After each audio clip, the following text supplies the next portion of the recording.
Hey guys, here to do a video. I did a video like this shortly after The Force Awakens came out. I think kind of like a Star Wars talk kind of a video. And last night I finished the last three Star Wars movies I watched: Empire, Return of the Jedi, Force Awakens. And so now, after seeing Rogue One, I've seen, as far as the movies go, the whole story that's kind of played out, and I just want to take a moment to talk about it. So, the first thing I'll say is this is going to be full of spoilers. Um, so, if you haven't seen Rogue One, if you haven't seen Force Awakens, if you haven't seen any of the Star Wars movies, don't watch this because I'm going to go into specifics on all of the movies. So, if there's any of them that you haven't seen, don't continue this video. Come back later when you've caught up on whatever you haven't seen.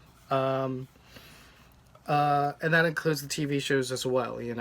I might go into a little bit of the TV shows as well, because this is all going to be this is going to be like an all Star Wars video. So I don't know. Whatever comes to mind is what I'm gonna talk about. I'm kind of doing this off the cuff, if you haven't noticed. So yeah, for me, now that Disney has got Star Wars, and we're going to get a Star Wars movie ever so often, I've decided that every time something new comes out, I'm going to go back through whatever movies prior to the movie, and then if there are movies after, go see the movie and then finish it, so that I see the whole, so that I see the whole story. And so that's what I did with Rogue One. I watched the prequels, and then I went and saw Rogue One, and then I watched everything after, and I'm really glad that I did. And if you didn't, for those of you that have already seen Rogue One, which if you haven't seen Rogue One, I don't know why you're still watching unless you just don't mind spoilers, because I don't want to see anybody saying spoilers down below, because I've warned you.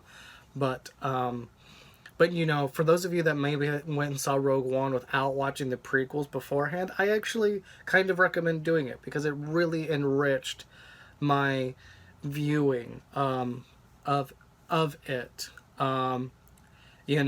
You can leave or take Phantom Menace. I chose to watch it just because I'm watching everything else. Why not watch it?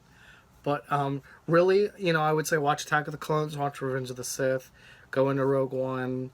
And it totally gave me a different feel. And also, I read Lords of the Sith, so having all of that, because Lords of the Sith takes place basically shortly after Revenge of the Sith. So seeing the Vader that we have in the novel, seeing him, because I don't want to give away too much about the book, because the books are something that I do kind of want to keep secret, because books are different than movies in that way.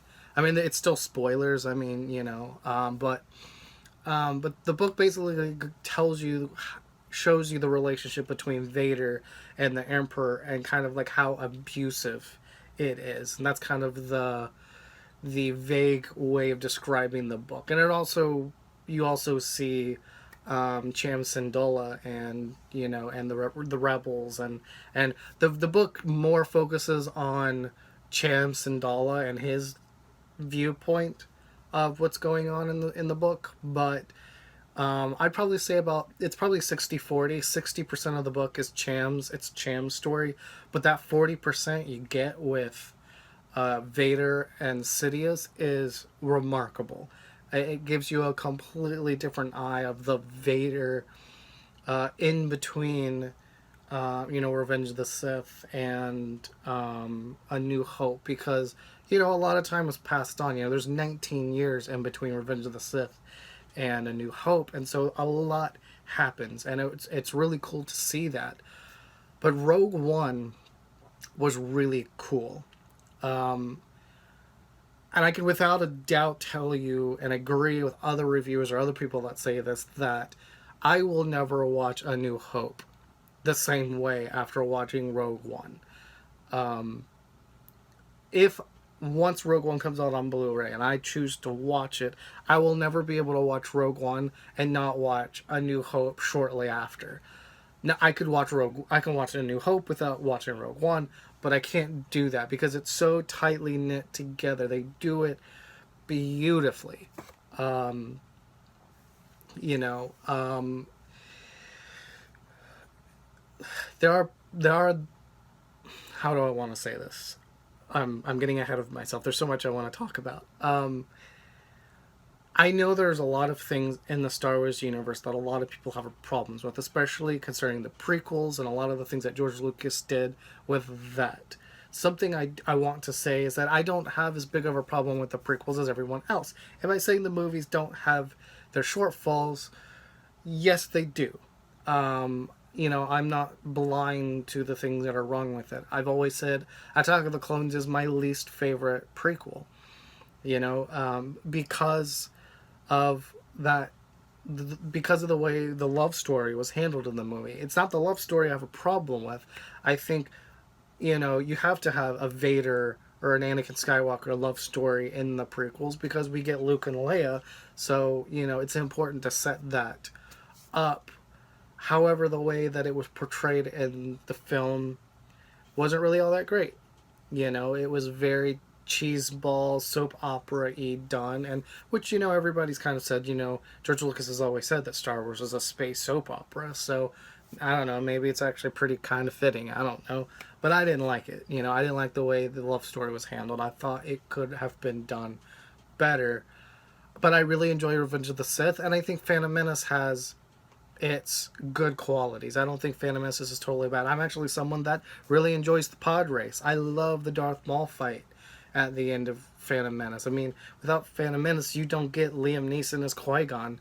He was amazing as Qui-Gon. I think he should have lived into the next movie, but that's just me, you know. Um, but it is what it is. Lucas told the story that he wanted to tell, and we got it. And there's some bumps and bruises along the way, but by no means are the prequels failures. Here's my problem with a lot of people on the YouTube space, especially, but just in general, that have said about Rogue One. Because they haven't been the majority, I don't think, but there's a lot of people that say Rogue One is an unnecessary film. And I completely 100% disagree. And here's why. As someone who watches Star Wars Rebels, as someone who went through the entire Clone Wars series, as someone who absolutely loves the original trilogy and Force Awakens, Rogue One was important. And of course, some people have said it's unnecessary because everybody dies at the end of Rogue One. But I like the fact that everyone dies at the end of Rogue One.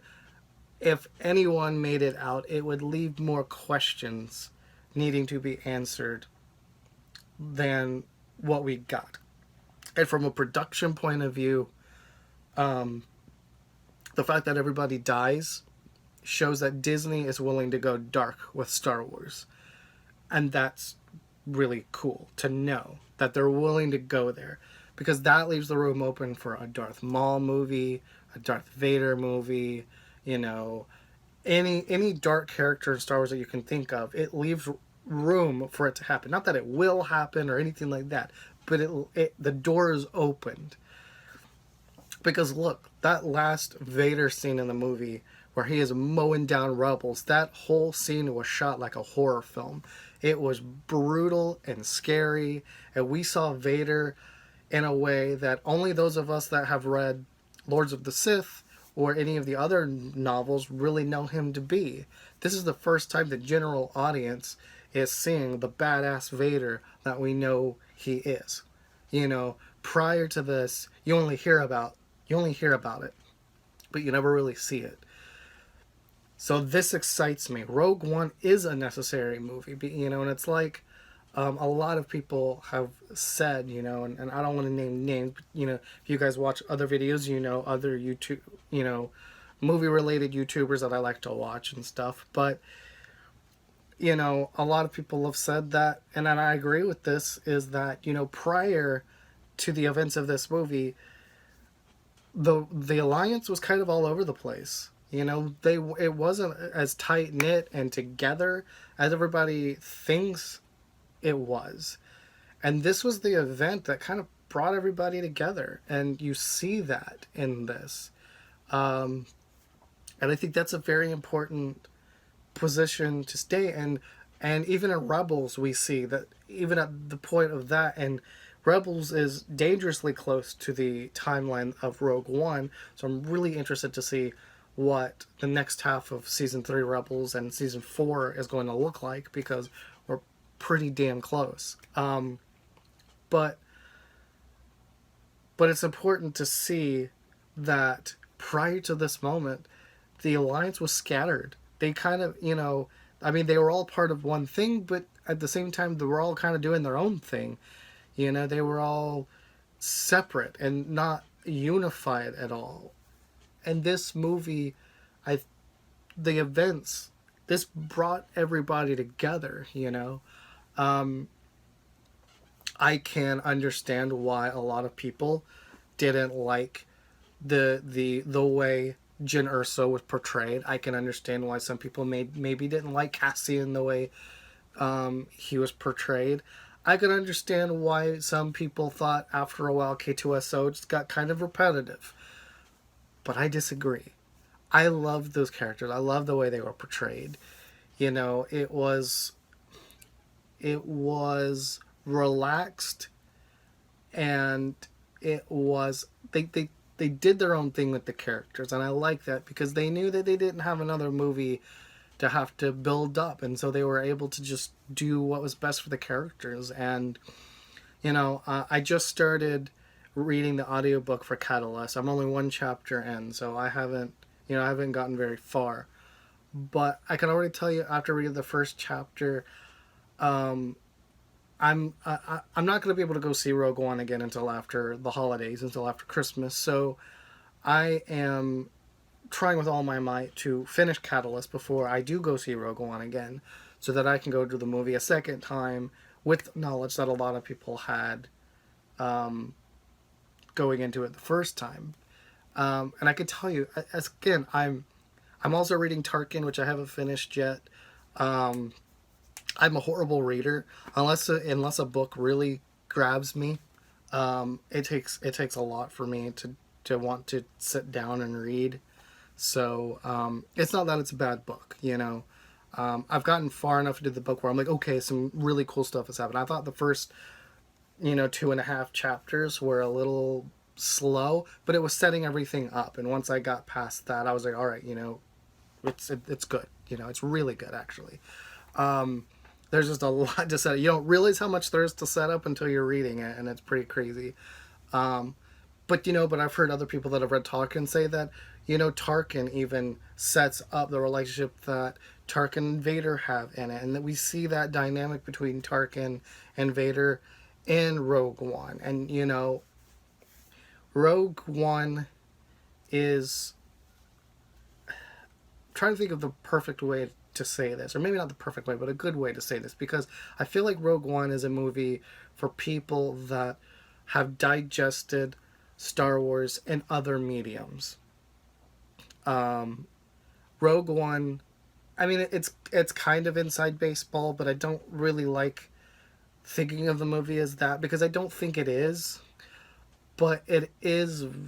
But it is at the same time too. It's like it is and it isn't, because the way they did the film was very well done, and I think as someone who maybe didn't read the books or have watched the shows on TV, um, I think you can enjoy it, but you're gonna enjoy it more if you have fully digested everything that's out there. And even I haven't fully digested it. I haven't read Heir to the Jedi. I haven't read Aftermath and Life Dead. I haven't read Twilight Company.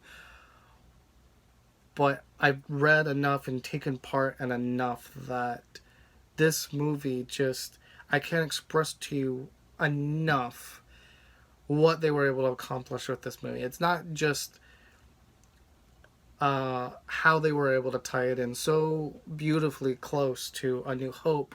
It's also the whole like feeling of the movie and everything about it. It's just a really good movie.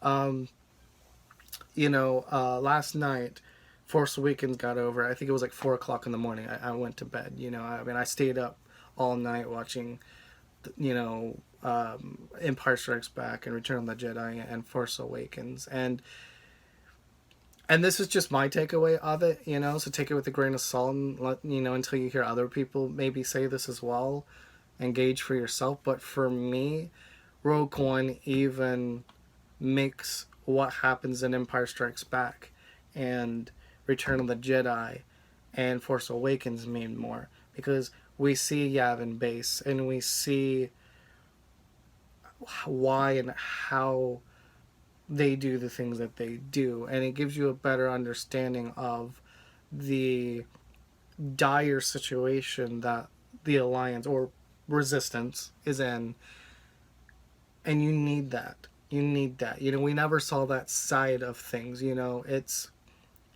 like, but I'm also someone, talking about another franchise for a second. I'm a big Lord of the Rings fan. I'm also someone that absolutely adores the Hobbit movies. I have all three of the Hobbit movies on extended version as well, because I love seeing more of the world. And I think and if you're looking at the map of Middle Earth, the Hobbit takes place like on this side, and Lord of the Rings takes place on this side of the map. So there's some crossover, but really you're seeing two completely sides of the map, and I think that's cool. I like that, and it's kind of that with this. In fact, it's even that on a bigger scale, because it's a whole galaxy. You know, these movies, they all show you different sides of different situations and what's going on. And without Rogue One, you wouldn't see Star Wars from the viewpoint of the little guy, so to speak. Think of it this way. You have the Empire, you have the Jedi, which are very much like, let's just say they're the space police, if you will, or not, or maybe even more than that. I don't know what else you would call them, but let's say they're, well, let's say that they're like the space police, and they have, all of this, but then the cells, the rebel cells, they're kind of like the everyday guy. They're kind of like, the rancher who decides they want to fight against this, the power. It's very much like an old western. It very much is that, feeling. And it's really cool. I like it. I like the fact that this is what Rogue One does for this franchise. Can I see I'm wearing my Darth Vader shirt? Trying to think if there's anything else that I wanted to say. I think that's pretty much it. This movie gave me faith on what Disney is going to do with this universe moving forward. It absolutely has given me faith. I'm not worried about it anymore. My only complaint with Rogue One is that there's no crawl. That's one thing. Yeah. Okay, that's one thing I will. Well, excuse me. That's one thing that I will end this video on, is this movie didn't have a crawl, and it's very not cool. It's very cold, and and hearing the stories of so many people coming out of movie theaters still confused about where this movie takes place, you could have easily fixed that with the crawl. So the last thing I'm going to end on is, here's what I want. This doesn't have to be the only version. Let it be, the special edition version, or whatever you want to call it. But when Rogue One comes out on Blu-ray, please, for the love of God, release a version of this movie in the traditional format. Have it open up a long time ago in a galaxy far, far away. Have the crawl. Give us 3 paragraphs to set up the movie, and then let the movie begin like it always has. Believe you me, I don't know. I seriously doubt anyone from Lucasfilm is ever going to see this video, but just in case, I'm going to put this out there. That is not the right way to set your movies apart from the saga films. As this fan doesn't want that. Rogue One as a movie I'm trying to envision the movie without the cold open and just as the thing that it is. And I can tell you this movie stands on its own. It was because of not having a crawl that this movie got a 9 and not a 10. This movie is a 10 movie, but I cannot give this movie a 10 with not having a crawl. That is like a major part of Star Wars. You know? And that's what bugs the crap out of me. Is this is a 10 movie. This is a brilliant film. But I cannot in my right mind give this movie a 10 when there's no crawl. It's a 9. It's a whole point off. That's how important the crawl is. It is Star Wars. When you have it in the video games, when you have it in other mediums, and then you choose to not have it in one of the movies? Are you kidding me? It's ridiculous. The dumbest decision ever made. And it actually disservices the great, brilliant work that Gareth Edwards did on this movie. He did a brilliant job directing this movie, and not having a crawl just kills it. It takes away from that, and that's not fair to the actors. That's not fair to Gareth Edwards. That's not fair to anyone involved, because this movie is fantastic, but not having that crawl, just it's not. It's just it takes away. It just does, and it was I felt very juxtaposed not having a crawl. You know, sitting there in the theater, I didn't like it. I didn't like it at all. So yeah, that's my Star Wars video. If there's anything that I didn't go into that you want me to, let me know in the comments below. Anything. It doesn't just have to be about Rogue One. Anything Star Wars, whether it's Clone Wars or Rebels or the prequels or the original trilogy, Force Awakens, you name it. You want me to talk about it, just let me know in the comments. Let me know what your opinion is. Do you agree with me? Do you disagree with me? And I'll see you guys in the next video. You can click here or there. There should be stuff all around me. Go check out some of my other videos. And I'll see you guys in the next one. And don't forget, you guys can find me on Twitter and Instagram. I post semi-regularly, so you should go check out my page. Peace out.